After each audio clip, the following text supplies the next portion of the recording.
Assalamualaikum warahmatullahi wabarakatuh.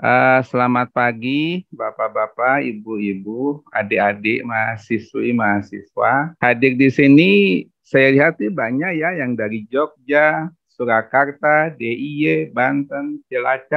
Saya Edi Hermawan selaku peneliti utama dari Pusat Riset Iklim dan Atmosfer, Organisasi Riset Kebumian dan Maritim, Badan Riset dan Inovasi Nasional BRIN, dengan gambar yang merah ini ya. Ini terima kasih sebelumnya kepada pihak ITB, kepada Dr. Jokowi, Joko Wirat, dan juga Pak Erwin dan juga yang lain.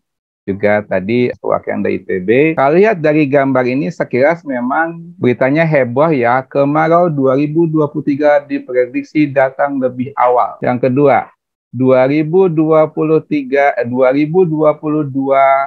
tidak ada musim kemarau. Nah, sekarang 2023 kebalikannya, tidak ada musim hujan. Gawat. Pertanyaan besar itu katanya nih, musim kemarau panjang akan berakhir pada akhir tahun ya.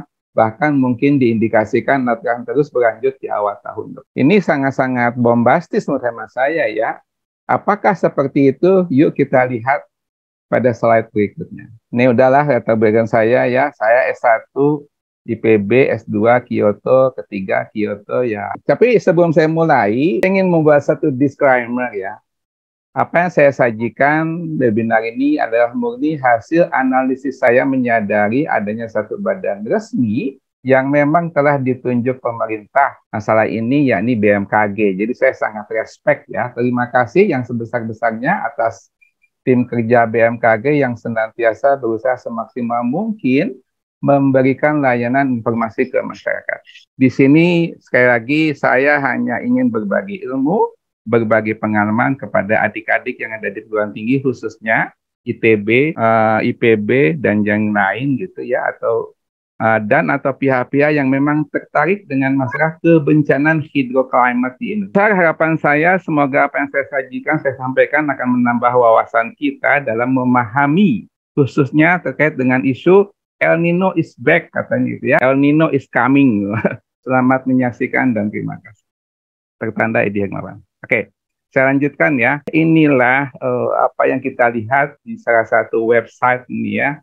How the El Nino affect the globe ya. Kita lihat memang ini udah. Tetapi pada bulan Jun hingga nanti itu diperkirakan akan terjadi dry season ya. Jun sampai nanti akhir tahun atau awal tahun depan Januari, kondisi Indonesia, bahkan seluruh Indonesia ini katakan dry season. Bahkan dikatakan long dry season ya. Januari, bukan tahun 2002 ya, tepatnya gini, sejak Agustus atau September tahun 2020 sampai dengan awal tahun 2023 ini ada warna biru. Biru ini namanya kalau saya simple speaking ya, ini La Nina. Jadi kita nggak mengenal apa itu musim kemarau. Yang kita kenal adalah musim kemarau basah. Walaupun kemarau tapi ada hujan ya. Ditidur nyenyakan dengan La Nina. Oh, petaninya bingung nih. Nah, di awal Februari bahkan Maret gitu ya, yang tadinya ia enak bermain di fase negatif, sekarang dia menuju ke fase yang netral, ya, yang garis hitam ini. Nah, diprediksi akhir Mei hingga Juni hingga sekarang, Nino 34 sebagai salah satu indikasi kuat untuk SST Nino 34 itu akan bergerak naik, terus dia akan naik. Ini tidak hanya hasil dari dynamical model, tapi juga menggunakan statistical model. Jadi yang warna ini adalah gabungan dari statistik and dynamic ya. Jadi cukup kuat ini prediksi ini, statement ini. Dia ekstrim akan melonjak naik gitu, bayangan saya gitu ya. Nggak mungkin, dia harus beradaptasi dulu, dia harus menyesuaikan diri dulu, baru nanti dia akan bermain. Ya, kita lihat pada slide berikut. Mari kita nikmati cerita ini. Di awal tahun 4 Januari 2024 itu memang La Nina hingga dia mencapai netral tepatnya sekitar 28 Maret 2023. Perubahan dari fase La Nina menuju netral dan sekarang menjadi warm menjadi El Nino, tapi lihat, statusnya tuh bukan El Nino strong. Di sini statusnya adalah El Nino watch. Sampai tanggal 6 Juni, itu statusnya masih dari watch dia naik menjadi alert. Perhatikan, yang tidak ada pengaruh IOD, ketika di El Nino alert 6 Juni itu sudah ada unsur positif Indian Ocean Dipole also possible. Jadi ini yang harus kita perhatikan, ya. Jadi ada suatu perubahan, ya. Kalau Anda ingin berbicara long term dry season, mohon perhatikan bagaimana perilaku positif Indian Ocean. Jangan hanya sekali lagi terfokus, terpana, terpukau, terpikat gitu ya dengan El Nino yang memang seakan-akan begitu bombastis gitu ya. Kita lihat apa yang terjadi saat ini sebenarnya. Enso, ada El Nino ya. Mohon sedikit aja sih kalau ENSO itu ya El Nino and Southern Oscillation. Jadi ada tambahan faktor namanya oscilasi selatan kalau El Nino ya. El Nino apa sih? El Nino ya didefinisikan ya tanda-tanda indikasi naiknya suhu muka laut yang ada di sentral pusat Samudra Pasifik ya melebihi batasan normalnya. Itu ya. Ini saking dahsyatnya, saya cek di berbagai website tuh. Wow, ini dari yang India, ini yang dari El Nino and how will the weather change. Ini what El Nino, how will be weather change, and it is here.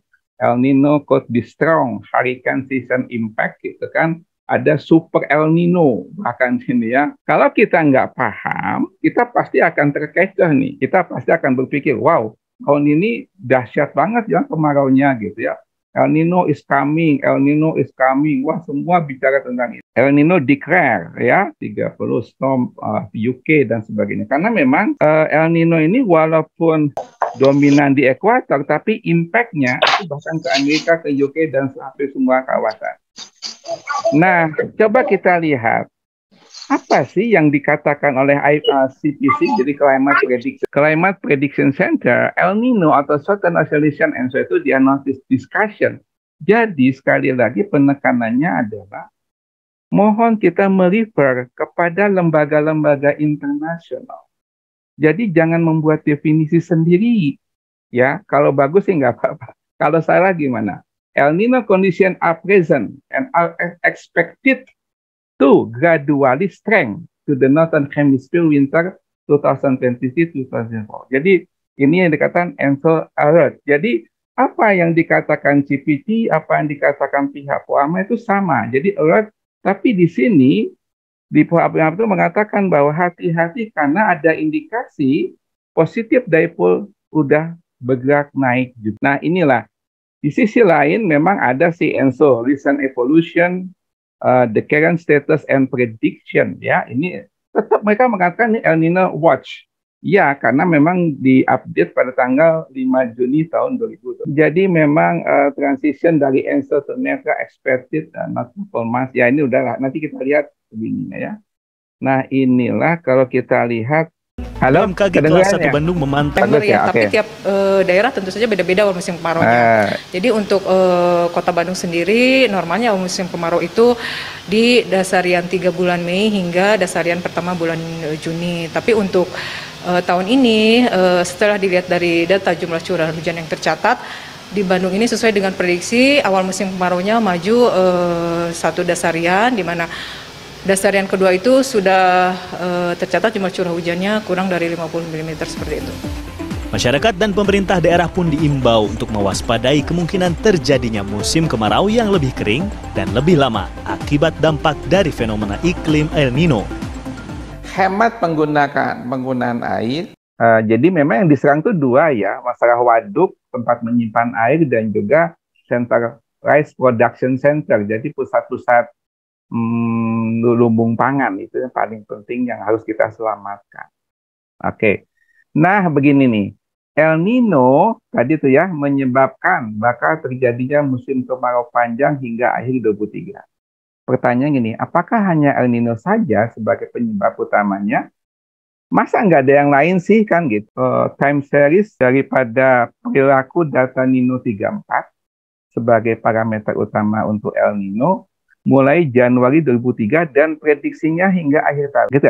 Bisa yang nomor 008 ini batas. Jadi di antara positif 08 dan negatif 08 itu dikatakan netral, tetapi bila mana melebihi dari positif 08, maka ini ditentukan El Nino. Jadi yang ini. Di saat SST Nino 34 mencapai puncaknya, ini memang ada yang menarik ya. Ketika Nino 34 puncak, tetapi kita lihat nanti pada saat yang bersamaan justru IOD-nya tuh ngedrop turun. Kekuatan El Nino akan diredam oleh IOD. Ini konsepnya. Ini menarik, satu hal yang nantinya akan kontradiktif gitu. IOD itu hanyalah mininya El Nino. Begitu El Nino-nya kuat, memang sama-sama kuat ya. Sama-sama dia naik, sepakat nih. Janjian kayaknya El Nino 34 dengan IOD. Janjian yuk kita bulan Mei ketemu bareng. Oke, kita lihat. Dia bulan Mei, tadinya sih gini ya. Dia sama-sama naik.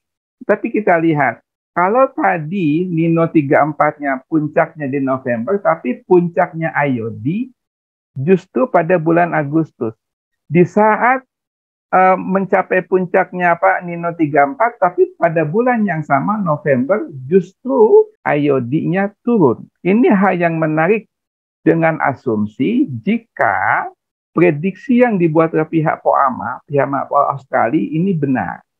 Jadi kita konsentrasi. Kalau tadi itu positif 0,8, ini menjadi positif 0,4. Jadi positif 0,4. Jadi memang separuhnya. Mengapa dikatakan mini? Ya karena memang separuhnya itu. Nah ini ada indikasi kuat jika IOD secara gradual turun tajam setelah Agustus. Dengan kata lain, nanti periode Juni, Juli, Agustus akan terjadi proses peningkatan hangat itu. Terjadi koalisi ya, saya menggunakan koalisi antara IOD dan Nino 34. Namun setelah Agustus, koalisi yang dibangun itu pecah atau buyar ya. Mereka tidak lagi saling mendukung. Di Juni mereka saling mendukung, tetapi setelah Agustus mereka nggak saling mendukung. Artinya apa? Di sini akan ada unsur pelemahan. Ya, kita lanjut. Kita kembali ke konsep dasar IOD. Benarkah kehadiran positif IOD itu akan menyebabkan berkurangnya pasokan uap air, baik yang akan ke benua maritim Indonesia atau yang dari benua maritim Indonesia? Secara konseptual, kita mengenal ada dua dipole mood. Ada positif dipole mood, ada negatif dipole mood. Kalau positif dipole mood itu artinya pusat tekanan rendah itu berada di pantai timur Afrika. Artinya apa? Uap air yang diproduksi di kawasan Indonesia, karena memang kita 2/3-nya laut, itu akan ditarik ke kawasan ini. Sebaliknya, ketika nanti berubah menjadi negatif, maka pusat tekanan rendah itu berada di pantai barat Sumatera Barat. Sumatera lah. Nah, kita tanya nih, sekarang positif kan menuju positif. Oh, berarti uap air di kita tuh akan ditarik ke arah barat. Itu konsepnya gitu. Nih, artinya gini, sekecil apapun peran IOD dalam ikut mengontrol dinamika atmosfer benua maritim Indonesia, khususnya kawasan barat ya, sebaiknya ini tidak dihilangkan. Karena apa? Karena saya melihat, alah wong mini doang kok kita hilangkan juga nggak ada pengaruhnya kok. Kalau saya tetap harus diperhitungkan, dipertimbangkan. Masalahnya adalah apakah hingga akhir tahun nanti baik SST Nino 34 dan itu sama-sama berfase positif atau tidak? Ternyata dugaan sementara itu ya tidak gitu. Nah, Agustus 2023 nanti diduga akan terjadi pengurangan uap air besar-besaran di benua maritim Indonesia. Karena sebagian akan ditarik ke arah barat, itu ke arah barat, ke arah timur, ke arah barat ya, menuju pantai timur Afrika, karena itu merupakan puncak daripada IOD positif, tetapi sebagian akan ditarik ke arah timur, karena memang SST Nino 34 pada saat itu sudah menunjukkan powernya. Jadi, memang kumpulan awan-awan besar tadi diproduksi di benua maritim Indonesia, karena memang 2/3-nya laut. Namun, kumpulan awan-awan tadi sepertinya akan gagal diturunkan di benua maritim Indonesia. Sekarang ini menarik untuk ditelah lebih ulang. Jadi kita akan mengajukan PK, ya, peninjauan kembali, peninjauan ulang. Apa yang dilakukan lembaga lain, ya, kita lihat. Walaupun tidak semua berpikir ke arah sana, umumnya hanya fokus hanya, ya udah Nino 34 sajalah, yang lain mah kita abaikan. Nggak begitu menurut hemat saya. Ini ya, saya mencoba bereferensi, siapa sih sebenarnya orang yang care dengan Nino 34, dengan IOD ini. Pertama, itu pihak Jamstec, Japan Marine Science and Technology. Di bulan April 13, 2023, dia mengatakan ini, a combination of El Nino and positive Indian Ocean dipole may be occur in May. Ya, beda dengan yang lain, hanya fokus kepada El Nino saja. Di sisi lain, ini paper terbaru ya, yang ada di frequency of combined El Nino and positive IOD event since 1965 and its impact maritime continent hydroclimate. Jadi gini, kalau Anda ingin berbicara tentang Indonesia, coba perhatikan apa yang terjadi kalau El Nino dan positive IOD itu Anda kombinasikan, Anda gabungkan. Karena frekuensi kejadiannya itu semakin meningkat sejak 1995. Ini paper yang terbaru yang publish tahun 2022. Ya, jadi kalau kita ingin melakukan satu analisis, gunakan analisis yang bagaimana internasional, bagaimana paper-paper internasional berbicara tentang Indonesia. Jangan membuat definisi sendiri. Ini pihak Jamstec atau IOD itu tadi. Memang nanti akan mencapai Juli. Ini sama dengan dilakukan oleh pihak POAMA. Jadi orang hanya terfokus, oh ini kan DMI yang akan mereduce, DMI yang akan mengerem, DMI yang akan mengurangi kekuatan Anda. Perhatikan, ini ya, the increase frequency tadi tahun 2022, we utilize, jadi long term data set to study kombinasi ENSER dan IOD positif selama 100 tahun, bayangkan. Dan kami menemukan bahwa pengurangan curah hujan di daerah terrestrial ini coincided. Justru kalau negatif inilah ini. Jadi sekali lagi, jangan hanya terpukau, terpana hanya dengan El Nino saja. Ini berbahaya. Mari kita praktekkan. Kita praktekkan apakah konsep yang saya ajukan ini benar atau tidak. Lihat, apa yang bakal terjadi? Masih konsistensikah bahwa akan terjadi kemarau panjang di tahun 2003? Seperti yang diberitakan di berbagai macam media. Kita lihat, sejak Mei, ini gradual dia akan naik terus. Yang apa? Nino 34. No limit. Kita nggak tahu nih, dia akan turun kapan. Sementara IOD positif, memang karena dia di atas 0,4, tapi dia mencapai puncaknya Agustus. Dia akan turun. Kalau saya gunakan teknik composite analysis, dua data ini saya gabung, bagaimana kalau Nino 34 dan ini saya gabung, maka akan terlihat. Yang tadinya 1,2 karena digabung dengan IOD dia mencapai 1,8. Yang tadinya dia 100% karena 97 maka rata-ratanya sekitar 98,5. Terlihat bahwa mulai 1,8 bulan Juni ini naik ke 3,2, naik ke 4,1. Jadi saya lebih kepada kuantitatif analisnya ya, tidak lagi deskriptif. Dia mulai mencapai puncaknya karena 100% di powernya itu Agustus.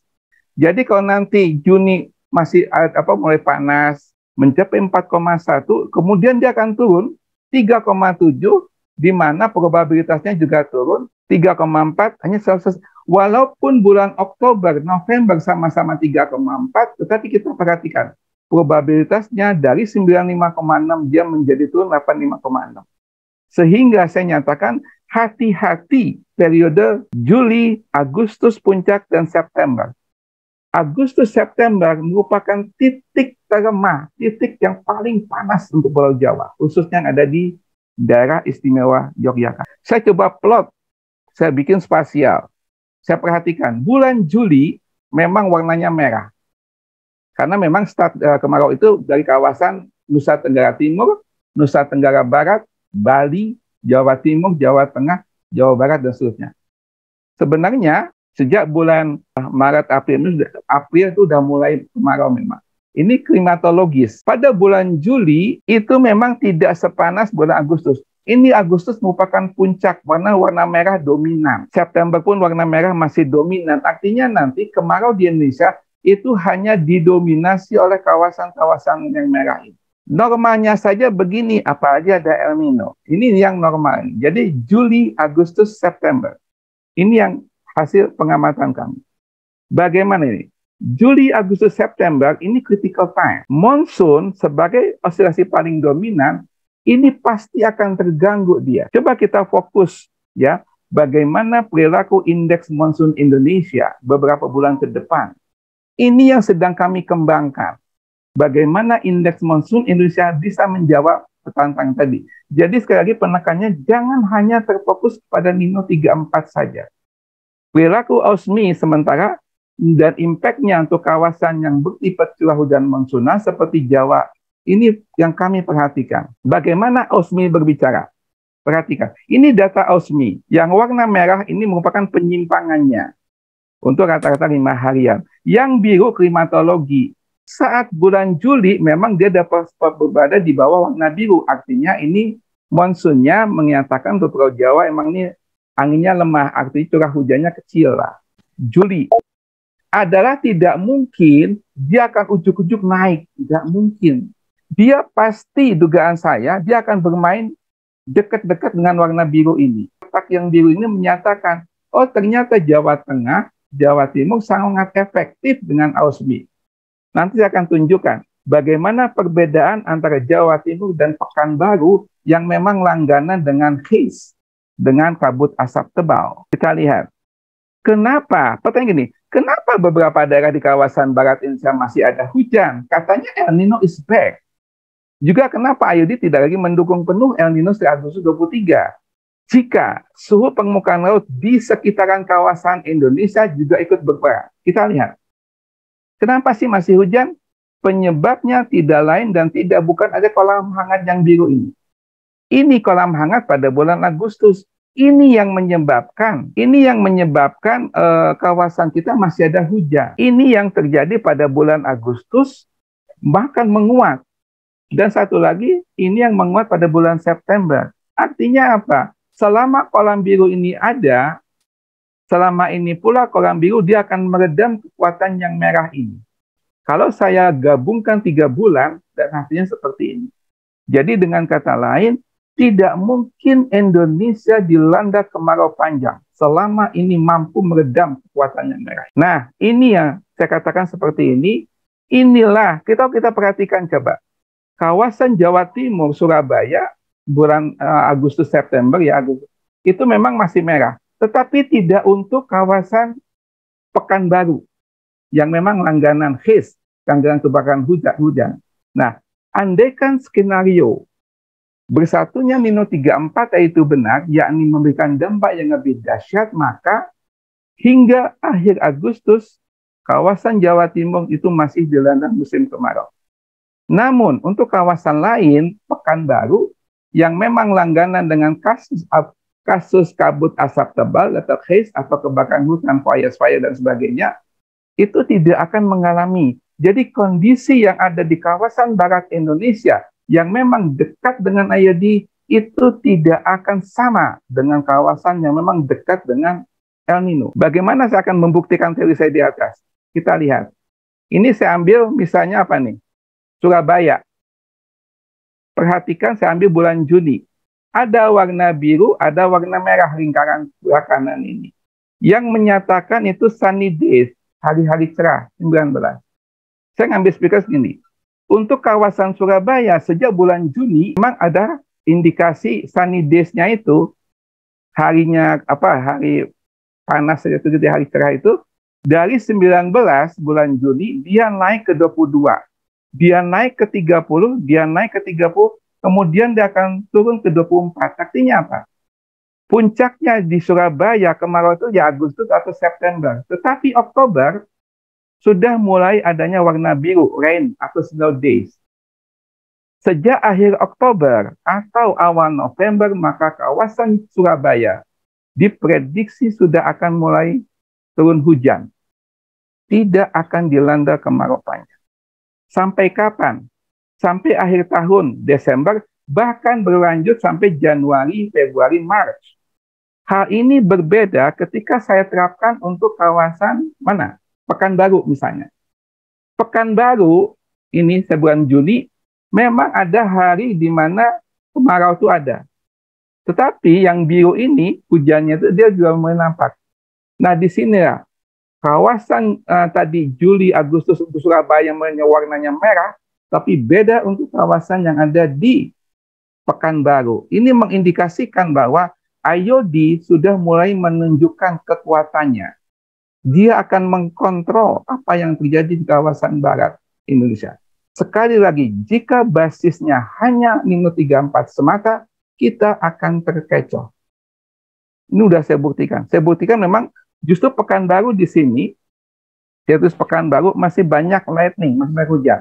Nanti kita cross-check teman-teman yang di Pekanbaru, betulkah saat ini masih ada hujan? Nah ini sebagainya, dan terus kita lihat Agustus, memang pada bulan ini, September. Tidak hanya sampai di sini, ringkasan. Jika analisis di atas benar, maka diperkirakan isu bakal kemarau panjang itu tidak berlangsung lama. Akhir Mei, memang keduanya bertemu. Ini sudah saya jelaskan, sebaiknya kawasan timur akan telat menerima curah hujan. Ya, udah. Inilah gambaran kasar yang terjadi hingga akhir Oktober. Memang dipahami setiap daerah memiliki respon berbeda. Iya, sekali lagi, saran saya, mohon ekstra hati-hati dalam mendefinisikan bakal terjadinya kemarau panjang. Mohon untuk mulai open. Kita open dengan paper-paper terkini yang terkait dengan El Nino IOD. Khususnya yang publish di jurnal internasional berbasis tinggi. Masyarakat berhak mendapatkan informasi yang utuh, runut, terpadu, dan tidak panik dalam menghadapi berbagai macam isu yang panjang. Ini semua hanya dapat dilakukan melalui kerjasama riset tentunya. Saya sarankan coba melihat apa yang dilakukan oleh pihak JAMSTEC, Tokyo Climate Center, POAMA, dan sebagainya. Di mana mereka hanya tidak berfokus hanya satu. Jadi keputusan bakal atau tidak panjang, seyogyanya haruslah with deeply, strongly, fully, based on the scientific result, based on the climatic data, as long as possible, lebih dari 30 tahun.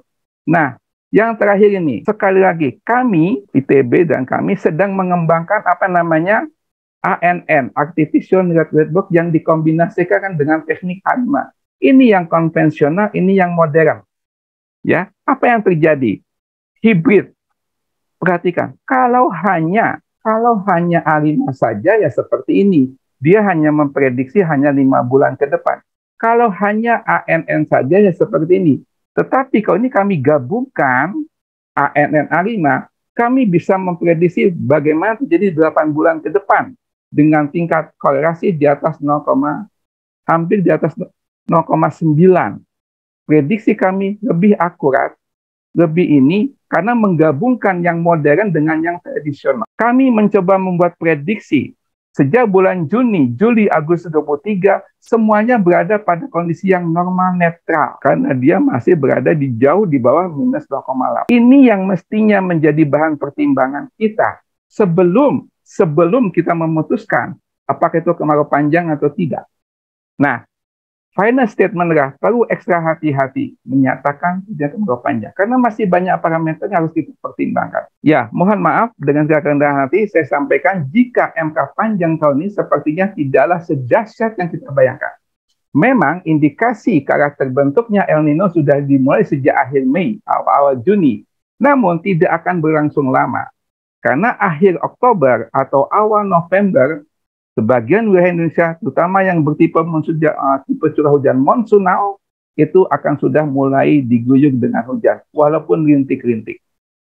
Nah, itu saja dari saya. Terima kasih atas perhatian dan kerjasama berikan. Sekali mohon maaf bila ada kata yang kurang tepat atau kurang ini. Terima kasih. Wassalamualaikum warahmatullahi wabarakatuh.